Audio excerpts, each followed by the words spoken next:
Cake बोलना एक बात ध्यान में केक अरे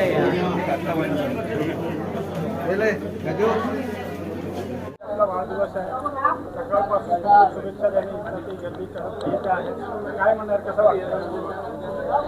सर्वप्रथम मी सर्वांना माझ्याकडे येणाऱ्या सगळ्या शुभेच्छा देणाऱ्या सगळ्यांचे खूप मनपूर्वक आभार मानतो। सकाळी 8 वाजतापासून माझा आज श्रावण सोमवार आणि श्रावण महिन्यातला आणि माझा शिवालयामध्ये माझा जन्म माझ्या आईने सांगितल्याप्रमाणे सोमवारी झाला असं कळलं। त्यामुळे आज असा साखरयोग आला आहे, तीन गोष्टीचं संगम झालेला आहे आणि अशा वेळेस त्यामुळे मी सकाळपासून कल्याणेश्वर मंदिरापासून जेव्हा घरी आलो तर जी महादेवाची कृपा की माझे जे शुभचिंतक लोक सकाळी 7 वाजतापासून गर्दी आतापर्यंत काही कमी होत नाही आहे। म्हणजेच मला ईश्वर महादेव हा माझ्या सोबत आहे असं दिसून येते।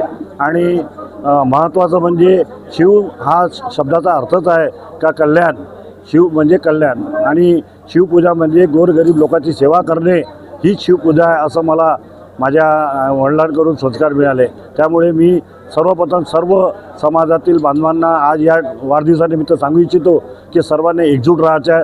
सर्व धर्मवाद सोडून एकजूट राहून आपल्याला आपला प्रभाग कसा चांगला होईल, आपलं शहर त्यानंतर आपलं राष्ट्र निर्माण करा अशी मी या ठिकाणी आजच्या दिवशी संकल्पसुद्धा घेतलेला आहे।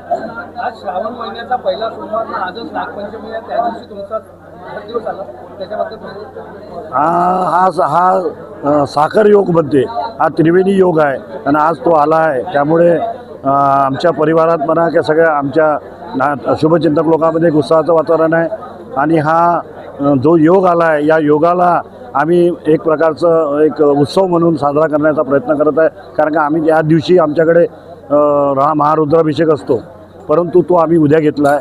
उद्या आम्ही रुद्राभिषेक करणार आहे। श्रावण महिन्यात आमची तशी भोलेनाथाची सेवा चालू असते आणि आम्ही शिवचे भक्त असल्यामुळे याचं महत्त्व आज माझ्यासाठी आणि आज माझे जे शुभचिंतक येत आहे मी सर्वांना मनपूर्वक खूप खूप आभार मानतो। कारण का सकाळपासून मला ज्या आशीर्वाद देण्याकरता सर्व पश्चिम नागपूर आणि सर्व क्षेत्रातून लोक येत आहेत। सेवा प्रतिष्ठान तर्फे नेहमी सेवा करत राहायची पश्चिम नागपूर, तुम्हाला असं वाटते का की बाबुराव प्रतिष्ठान तर्फे जी सेवा केली आहे म्हणून लोक तुमच्याशी म्हणजे सातत्याने मागील 15 ते 20 वर्षातच निश्चितच सातत्याने 15-20 वर्षापासून वामनराव बडे स्मृती लोकसेवा प्रतिष्ठानच्या माध्यमातून गोरगरीब लोकांच्या अडचणीला दूर करणे असेल, जसे की वृक्षारोपणचा कार्यक्रम असेल, विद्यार्थी लोकांना गुणवंत विद्यार्थ्याचा सत्कार असो, गोरगरीब पोरांना पुस्तक वाटाचा कार्यक्रम असो, असे धार्मिक कार्यक्रम असो आणि सामाजिक कार्यक्रम अशा सांस्कृतिक कार्यक्रम असो, यंग पोरांनासाठी मी मोठ्या मोठ्या क्रिकेटच्या टुर्नामेंट, फुटबॉलच्या टुर्नामेंट अशा प्रकारचे कार्यक्रम करत आलो आहे आणि करत राहील। त्यामुळे मला प्रत्येक माणसाच्या कर्माचं रिफ्लेक्शन होत असते। प्रत्येकाला वाटते का नाही नरे भाऊ आपल्या सुखदुःखात राहतो, त्याच्यामुळे लोक आज माझ्या वाढदिवसानिमित्त जे गर्दी दिसते आहे ते त्याचं प्रतीक आहे असं मला वाटते। म्हणून मी सर्व माझ्या शुभचिंतक लोकांचे मनपूर्वक आभार मानतो आणि त्यांना सर्वांना एकच माझी विनंती आहे का कोणत्याही कठीण परिस्थितीमध्ये तुम्ही सर्वजण एकजूट राहा आणि आपण आपल्या राष्ट्राबरोबर राहू। आज आपले माननीय पंतप्रधान नरेंद्र मोदी जे देशाला घेऊन चालले आहे, जगात 3ऱ्या नंबरवर आपला देश आलेला आहे, परंतु कोणताही देश जेव्हा प्रगती करतो दुश्मन तयार होतात आणि ते आपल्यामध्ये फूट पाडण्याचा प्रयत्न करतात।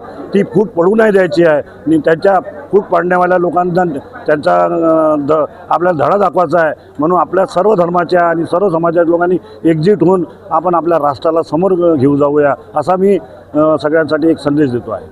15-20 वर्षापासून जी समाजसेवा करतो आहे, माझा फॅशन आहे, माझ्या वडिलांचे संस्कार आहे की आपल्यापासून आपल्या घरी येणारा सुखी दुःखी माणूस जो कोणी येतो त्याला नाराज न करायचं।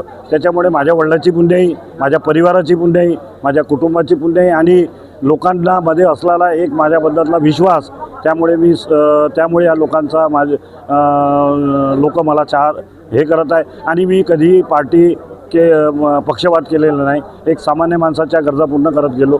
त्यामुळे भारतीय जनता पार्टीची एक सेवा मी निरंतर करत राहील। माझ्यावर अन्याय झाला तरी पार्टीचा खन्ना कार्यकर्ता म्हणून माझे केंद्रीय नेतृत्व नीतीनजी गडकरी आहे, माझे मार्गदर्शक आमचे देवेंद्रजी फडणवीस मुख्यमंत्री साहेब आणि त्यानंतर आमचे बावनकुळे साहेब, या तिघांना मार्गदर्शक ठेवून मी भारतीय जनता पार्टीचं काम न रुकता न थांबता सदैव मी करीत राहील अशी मी या ठिकाणी ग्वाही देतो. योगाने श्रावण सोमवार पण आज आहे आणि नागपंचमी पण आणि सकाळपासून आहे.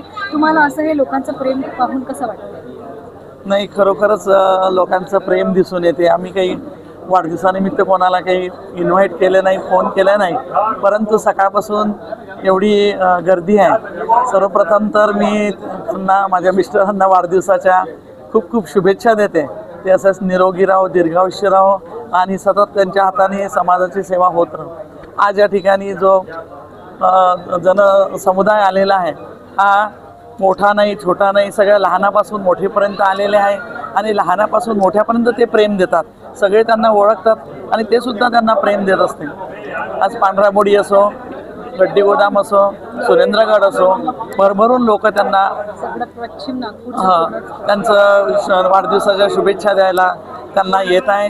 ते त्यांचं प्रेम, त्यांनी केलेली मेहनत, ते सदैव कोणी आला तरी खाली हात जात नाही. त्यांचं निराकरण करते. औषधाच्या बाबतीत असो, दवाखान्याच्या बाबतीत असो, ॲडमिटच्या बाबतीत असो की शिक्षणाच्या बाबतीत असो, ते केन प्रकारेनं प्रत्येकाला मदत करत असते. त्यामुळेच आज आपल्याला एवढा मोठा समुदाय सकाळपासून अविरत सुरू आहे आणि रात्री पण 300-400 लोक सगळे जे आता कामावर वगैरे जातात, जे गंगानगर आहे, जगदीश नगर आहे, तर संध्याकाळी त्यांनी सांगितलं की आम्ही संध्याकाळी येणार आहे. तर मला असं वाटलं हे 3 वाजेपर्यंत आटपून संध्याकाळी येतील, परंतु कंटिन्यू सुरूच आहे. हे त्यांच्यावरचं प्रेम, लहानापासून मोठ्यापर्यंत ते प्रेम देतात. त्या प्रेमाचं प्रतीकच आज या ठिकाणी दिसत आहे आणि आज त्यांचा चांगल्या दिवसावर आला आहे. नागपंचमी आहे, श्रावण सोमवार आहे, अशा वेळ आणि श्रावण महिन्यातच त्यांचा जन्म झालेला आहे. तर ह्या एक त्रिकोणी संगमही घडून आलेला आहे. तर त्यांनाही शुभेच्छा देते आणि जे आशीर्वाद द्यायला आले त्यांना पण शुभेच्छा देते. धन्यवाद.